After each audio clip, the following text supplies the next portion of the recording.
Good morning प्यारे बच्चों, आज हम जो आपके हिंदी व्याकरण की कनिका बुक है उसका हिंदी व्याकरण का पाठ 3 पढ़ेंगे। पाठ का नाम है शब्द और संरचना। तो अगर आप लोगों को मेरी वीडियो पसंद आए तो लाइक और सब्सक्राइब ज़रूर करें। तो देखो बच्चों, आपको यहाँ पर कुछ चित्र दिखाई देंगे। जैसे एक पुस्तक है, ये बगीचा है और ये गुलाब का फूल है। आप इन चित्रों को ध्यानपूर्वक देखिए। देखो बच्चों, जब आपने इन चित्रों को ध्यानपूर्वक देखा है तो आपने देखा है कि ये शब्द किताब, बगीचा, गुलाब ये कुछ वर्णों से मिलकर बने हैं। जैसे कै जमा ई जमा तै जमा ए जमा बै जमा ए, किताब। तो यहाँ क्या है, सभी शब्द अनेक वर्णों से मिलकर बने हैं और इन शब्दों का निश्चित अर्थ भी है। यदि हम इन वर्णों का, ये सभी क्या है, वर्ण, अगर हम इन वर्णों का जो क्रम है, क्रम मतलब स्थान, अगर हम इन वर्णों का आपका स्थान बदल दें तो इन शब्दों का जो अर्थ है वो भी बदल जाता है, रूप बदल जाता है। जैसे हम किताब की जगह बै आगे, उसके बाद ता और फिर की, तो यहाँ पर क्या है, ये शब्द सही नहीं होंगे। तो शब्द जो बनकर आएंगे वो होगा तबाकी, चाबिक, बलागू, लिखे। तो इन शब्दों का कोई अर्थ नहीं रहेगा। इसलिए शब्द जब बनते हैं तो शब्दों के निर्माण में वर्ण है, जो हमारे 11 स्वर और 33 वर्ण हैं, इन सभी 33 व्यंजन हैं, सभी को सही क्रम में रखना आवश्यक है। अतः वर्णों के सार्थक मेल से क्या बनते हैं, आपके शब्द। तो बच्चों देखो, अब है हमारे शब्द के भेद। तो शब्द के भेद अर्थात प्रकार। तो शब्द के जो भेद हैं, शब्दों के भेद को आपका 3 प्रकार से बांटा गया है। फर्स्ट है उत्पत्ति। उत्पत्ति का अर्थ होता है जन्म। उत्पत्ति के आधार पर, रचना या बनावट के आधार पर और प्रयोग के आधार पर। तो उत्पत्ति के आधार पर शब्द 4 प्रकार के होते हैं। तत्सम शब्द, तद्भव, देशज और एक होता है आपका विदेशज।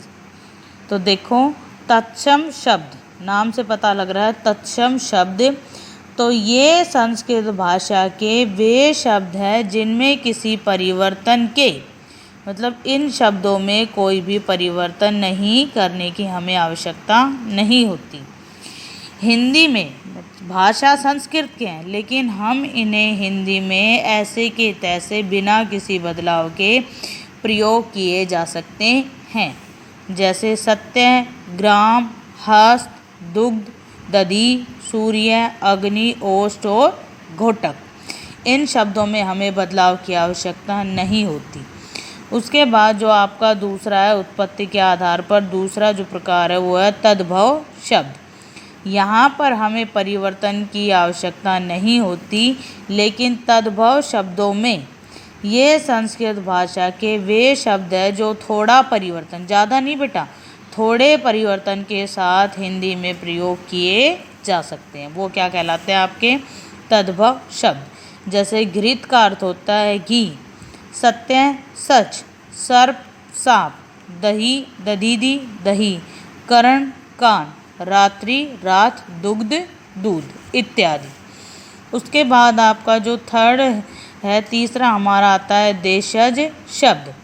देशज शब्द वे शब्द है जो देश के प्रचलित, देश में प्रचलित विभिन्न भाषा व बोलियों से हिंदी में आए हैं। कि आपको पता है कि भारत के जो सभी राज्य हैं उन सभी में अलग अलग भाषाएं और बोलियां बोली जाती हैं।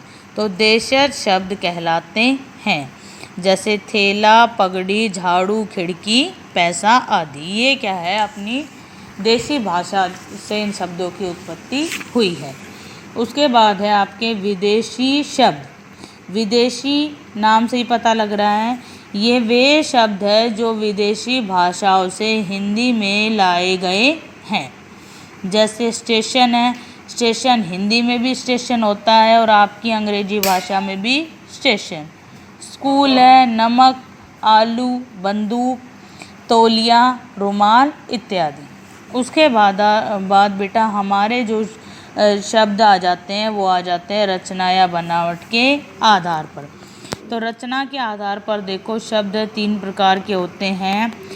जो पहले शब्द है वो है रूढ़ शब्द, वे शब्द जिनके और टुकड़े नहीं किए जा सकते। वे शब्द जिनके और टुकड़े नहीं किए जा सकते रूढ़ शब्द कहलाते हैं।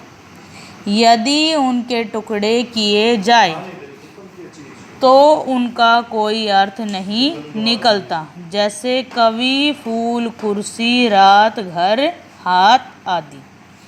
जैसे कवि है, फूल है, कुर्सी, रात, घर आदि।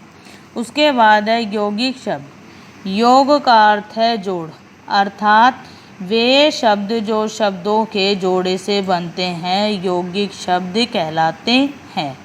और इन शब्दों के खंड, खंड का अर्थ है टुकड़े, टुकड़े किए जाए तो प्रत्येक खंड का कोई न कोई अर्थ अवश्य ही निकलता है। देखो जैसे प्रधानमंत्री, प्रधान जमा मंत्री। शयन कक्ष, शयन जमा कक्ष। रसोई घर, रसोई जमा घर। तो यहाँ पर क्या है, इन खंड का कोई ना कोई आपका अर्थ होता है। उसके बाद आपका योग रूढ़ शब्द। योग रूढ़ शब्द वे शब्द है जो 2 शब्दों को जोड़कर बनते हैं। ठीक है, ये 2 शब्दों के जोड़ से बनते हैं यौगिक, और योग रूढ़ जो 2 शब्दों को जोड़कर बनते हैं किंतु ये सीधा अर्थ न देकर विशेष अर्थ कहलाते हैं। जैसे यहाँ प्रधानमंत्री था तो प्रधान प्लस मंत्री। यहाँ क्या हो जाएगा, गजानन, गज जमा आनंद। नीलकंठ, नीलकंठ का क्या हो जाएगा, नीला जमा कंठ। जलज, जल जमा जय। ठीक है।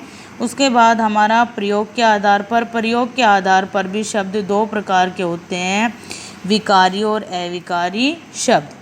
विकारी शब्द वे शब्द जिनमें लिंग, वचन अथवा काल के कारण विकार अथवा परिवर्तन आ जाता है, विकारी शब्द कहलाते हैं। जैसे संज्ञा, सर्वनाम, क्रिया, विशेषण विकारी शब्द है।